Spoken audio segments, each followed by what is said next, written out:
എല്ലാവർക്കും സുഖമാണോ? സുഖമായിട്ടിരിക്കുന്നോ എല്ലാവരും? എന്തായാലും നല്ല സൂപ്പർ മഴയാണ്. ജൂണിലും ജൂലൈയിലും കിട്ടാത്ത മഴ ഓഗസ്റ്റ് മാസത്തിൽ അതിശക്തമായിട്ട് കിട്ടുകയാണ്. തോടുകളൊക്കെ നിറഞ്ഞു, പാടങ്ങളൊക്കെ നിറഞ്ഞു. വളരെ സൂക്ഷിക്കേണ്ട സമയമാണ്. ഇപ്പോഴെങ്ങും കുറയുന്ന ലക്ഷണമില്ല. കേരളത്തിലെല്ലായിടത്തും മഴയുണ്ടെന്നാണ് പറഞ്ഞത്. പലരും ഇവിടെ മഴയുണ്ടെന്ന് വിളിച്ചപ്പം ഇവിടെ ശക്തമായ മഴയാന്ന് പറഞ്ഞപ്പം ചിലപ്പോൾ അവർക്കും ഭയങ്കര മഴയാണ്. എന്താ ചെയ്യാനല്ലേ, മഴയോട്ട് പെയ്യത്ത്. ഞങ്ങൾ താമസിക്കുന്ന വീടിൻ്റെ മുകൾ വശം ഷീറ്റിട്ടേക്കുക.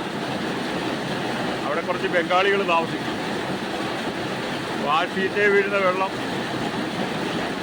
സൈഡിൽ കൂടി ഇട്ട് ഷീറ്റിലേക്ക് വന്ന് വീണിട്ട് അതിൻ്റെ ആ ശക്തിയായി കാണുന്നത്. എത്ര ശക്തമായിട്ടാണ് മഴ പെയ്ത് നോക്കിക്കുന്നത്. അത്രയും ശക്തമായിട്ട് മഴ പെയ്ത് ഇറങ്ങി. പ്രത്യേകിച്ച് ഇവിടെ ഈ താഴ്ന്ന പ്രദേശമുള്ള കടലോര മേഖലയില്ലേ, വെള്ളം എങ്ങോട്ട് ഇറങ്ങിപ്പോകുന്നില്ല. വെള്ളം എല്ലായിടത്തും നിറയുകയാണ്. മുമ്പിൽ ആ കാണുന്ന വീടിൻ്റെ ചുറ്റുമൊക്കെ വെള്ളം കൊണ്ട് നിറഞ്ഞു. അപ്പോൾ അവർക്ക് പുറത്തേക്ക് ഇറങ്ങാൻ പറ്റത്തില്ല, അത്രയും വെള്ളമായി.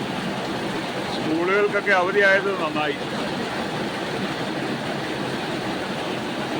ഭയങ്കര മഴയല്ലേ. കയ്യിലിഷ്ട പോലെ പൈസയൊക്കെ ഉണ്ടെങ്കിൽ കുഴപ്പമില്ല, എല്ലാം കഴിച്ച് കുടിച്ചൊക്കെ കിടക്കാം.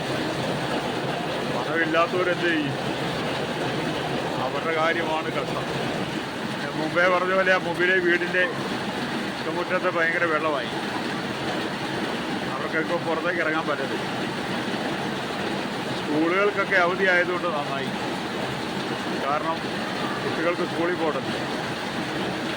അത്ര ശക്തമായ മഴയാണ്, ഭയങ്കര മഴ. കയ്യിൽ കാശുമൊക്കെ ഉണ്ടെങ്കിൽ കുഴപ്പമില്ല, വല്ലതും ചോറുമൊക്കെ വെച്ച് കഴിച്ച് വീട്ടിനകത്തിരിക്കാം. കൈ കാശില്ലെങ്കിൽ എന്ത് ചെയ്യും? നമ്മുടെയൊക്കെ കാര്യം ചിന്തിക്കുമ്പം കട്ട പുക തന്നെ. എന്തായാലും സത്യവേദ പുസ്തകത്തിൻ്റെ വാക്യമുണ്ട്, പരീക്ഷയോടുകൂടി അവൻ പോക്ക് വഴി നൽകുന്നു. പൊരുത്തി ലേഖനത്തിലാണ്. ഇതൊക്കെ ഒരു പരീക്ഷയാണെങ്കിൽ ഇതിനോടുകൂടി പോക്ക് വഴി കൂടെ ഒരുക്കും. നമുക്ക് അങ്ങനെ വിശ്വസിക്കാം. മാറ്റം വരണ്ടല്ലേ? എല്ലാവരും മാറ്റമാണ് കേട്ടോ. മാറ്റം എന്ന് പറഞ്ഞാൽ ഒരു വിസ്മയമാണ്. നിങ്ങൾക്ക് മനസ്സിലായി കാണുമല്ലോ അല്ലേ? എല്ലാം അങ്ങനെ തന്നെ അങ്ങോട്ട് നടക്കട്ടെ. എല്ലാം എന്ത് ചെയ്യാൻ പറ്റും?